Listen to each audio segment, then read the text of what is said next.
Your income is inconsistent because your inputs are inconsistent. My name is Malice. I've sent thousands of outreach in my life and most of them got ignored. But once I figured it out, I've worked with huge YouTubers like The Sidemen, Mr. Beast Reacts Team, Cypher PK and hundreds of other huge channels with millions of subscribers. So in this video, I'm going to break down the 4-step client acquisition system that actually works for editors. By the way, if you are an editor working a part-time or full-time job outside of editing, check out the first link in the description. It's a free full-time editor roadmap that'll help you scale your editing career so that you can do what you love full-time. It's completely free, just check it out below. So jumping into the first step out of this 4-step process, we need to turn humans into leads. A lead is just someone that we can contact. It doesn't mean they're interested, it just means someone that we can actually speak to. The reason this is so important is that yes, there are millions of creators out there, but if you cannot speak to them and let them know you exist, you can't close them. Like, you can't convince someone to send you money if they don't know you exist. So how do we actually get these people that we can contact for our editing services? Social media has made this extremely easy. You've got Twitter, Discord, Instagram, YouTube, and then finding their emails through that. There are a ton of ways to find potential clients. The truth is, all of these platforms work. It doesn't really matter what the platform is, because at the end of the day, it's about the human that you're actually connecting with. So what you do in order to get as many people across from being a human to actually being a lead that you can contact is you need to be on as many platforms as you can, but specifically choosing one that you're gonna go all in on. For me personally, I pretty much just went all in on Twitter. I recommend that because it's what I found the most successful in and for the editors that I coach. But honestly, as long as you have one platform that you're figuring out, how can you extract as many leads and people that are looking for editors as possible? And then for the other platforms, just having an account made on there so you are omnipresent. The main thing with this first step is we want to follow our metric of what is our lead volume. Like, how many people are we actually getting to reach out to before we even think about who we're closing? Because you could have a literal 100% close rate, but if you're only speaking to one good person a week, you can only ever close one good person a week. So once we have a bunch of people that we can contact, we have the leads. Step 2 is turning those leads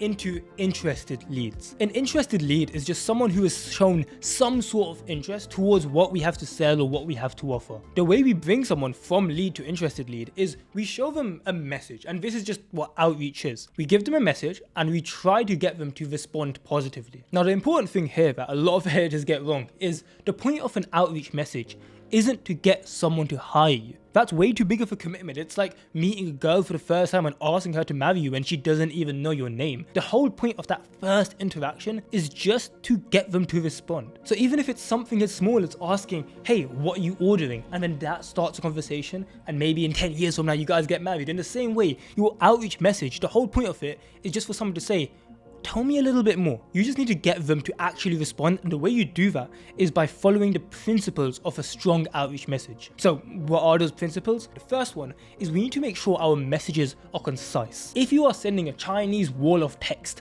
then don't expect anyone to respond. So we want to make sure that with all our messages, we're breaking it down into as few lines as possible, but also making sure that each line is as short as possible just to get our point across. Next principle is we need to make sure that we're clear with our intentions. You sort of got people who exist on either end of the spectrum. You've got the guys who show no intention at all. They say, hey, and that's their outreach. Like, it's no intention at all, no one responds to that. And then you have the people on the complete other end of the spectrum where they're showing so much intention, they're trying to close the guy on the first message and they're sending a huge wall of text with all their accomplishments and what their families accomplished, like God knows what, but that message doesn't get read and it's showing too much intent, if that makes sense. We want to find that sweet spot in the middle where we're clear with what we're trying to sell. We're like, hey, noticed you post content about XYZ, I've done XYZ stuff before, do you want to discuss working together? Super simple message. The way I like to frame this is I just want to show my work as quickly as possible, and if they would like to respond, they respond and we will continue the conversation. I'm not trying to close someone straight away. So be clear with why you're in their DMs and keep it concise. And last principle for a high converting outreach message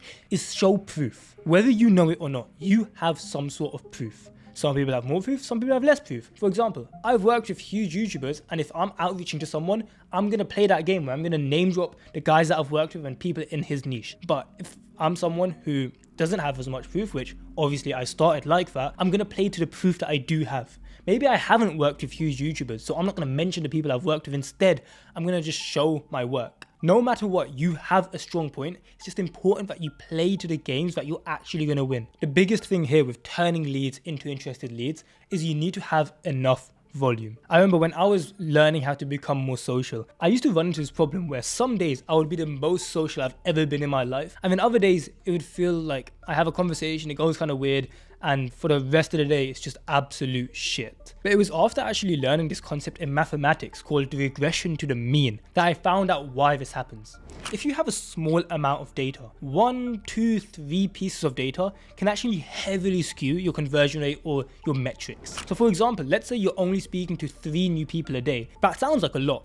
But if you're speaking to 3 new people a day, just having one of those conversations go awkward makes you feel like, oh, a third of my conversations will always be awkward. God forbid you speak to 1 new person a day, that one person's conversations goes bad, it feels like everyone's conversation has gone bad. In the same way with outreach, if you're only sending 10 messages a day, 8 of them don't get responded to, you're going to feel as though, oh, this doesn't work. Conversely, if you're only sending 10 messages and 5 of them get responded to and you work with 4 of them, you might think you're some outreach god, but you might have just got unlucky. The thing with metrics is they will only show after you've done enough volume. But if you're making decisions based on limited data, you're just going to end up acting emotional because the data that you're operating off of isn't valid at that small of a scale. So now that we're sending those outreach messages, we will have a metric. That metric is a positive reply rate. It's what percentage of people can you take from lead to interested lead.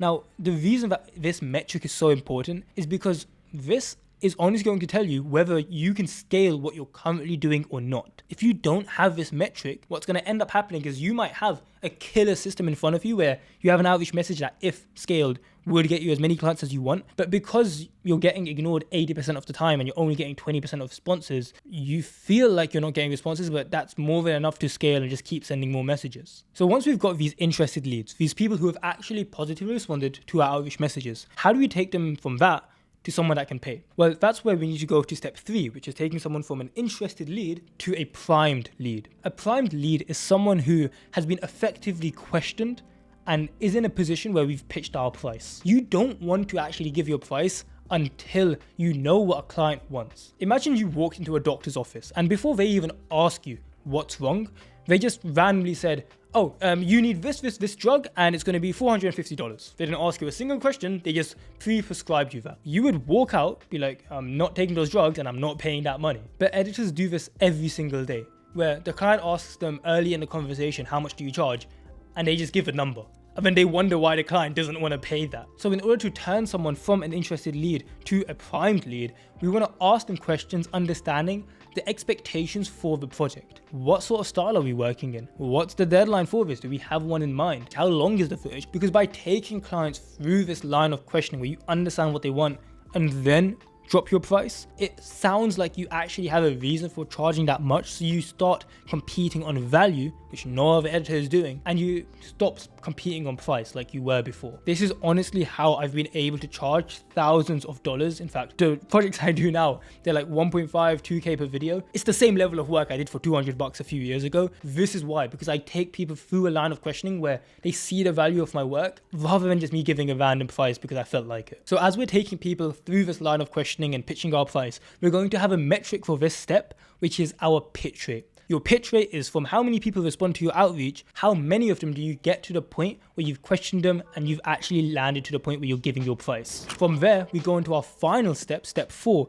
which is going from primed lead to client. A client is someone who's actually paid you money. If someone promises you work but hasn't paid, that's not a client. Even if you started working on a video but they haven't sent you money, they've promised you it's long-term work, that's not a client. So only consider a client yours once money has actually been sent. So in terms of going from primed lead to client, this is where the objection handling stages come in. The thing is, most editors see a no, or oh, that's a bit out of my budget, or let me come back to you, let me send you the video in a week from now. Most editors see this either as a rejection or a false positive. These are just objections. Objection handling is where you take the reason that someone said they can't buy and you try to reframe it in a way where that actually becomes the reason they buy. For example, let's say that you just dropped your price. Hey, based on the amount of footage and the deadline that we mentioned, this video would be $800. Let's just say that. If someone comes back to me and says, oh, that's a little bit out of budget, I'll reach back out when I'm ready, you know that person is not going to reach out. The worst thing you can do is like, okay, looking forward to it. Stupid. Instead, you want to question it. Be like, completely understand, I appreciate being honest. What did you have in mind? And then they'll say something ridiculous, usually like 300 or something.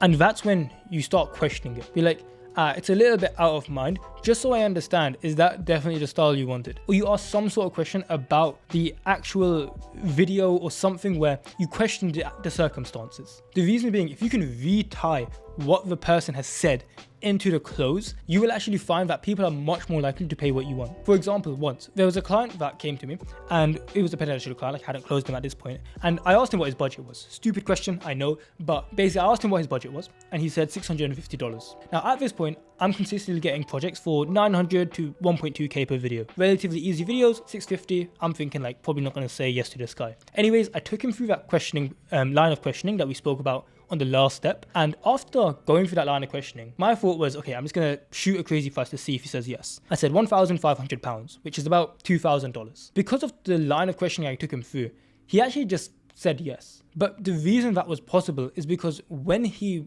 had some concerns or objections that he brought up earlier, I was able to address them by first of all asking a couple of questions about it. So for example, right before he was ready to work together, he was like, are you sure you can work on this style? I haven't seen it on your portfolio. I said, yep, totally get it, man. Just so I understand, this is the inspiration pieces you want. He's like, yeah. If you could do that, that'd be great. Awesome, dude. I'm super confident that I can do that. You need to actually stay in the pocket when people give a reason for not buying, instead of just seeing it as a rejection and trying to move on without even trying. Because once you have these 4 steps in place, where you've got someone going from human to lead to interested lead to primed lead to client, you will have a metric at each stage. You'll have how many outreaches you're able to send, so how many leads you have, how many positive replies you have, how many people are actually getting to the point where you can pitch them, and how many people are becoming paid clients. By looking at these numbers, you can find the biggest drop-off point, and all you want to do is focus on that biggest drop-off point. Because by doing that, you actually have an outreach system that's continuously improving and iterating, rather than something where you're just sending out messages into the ether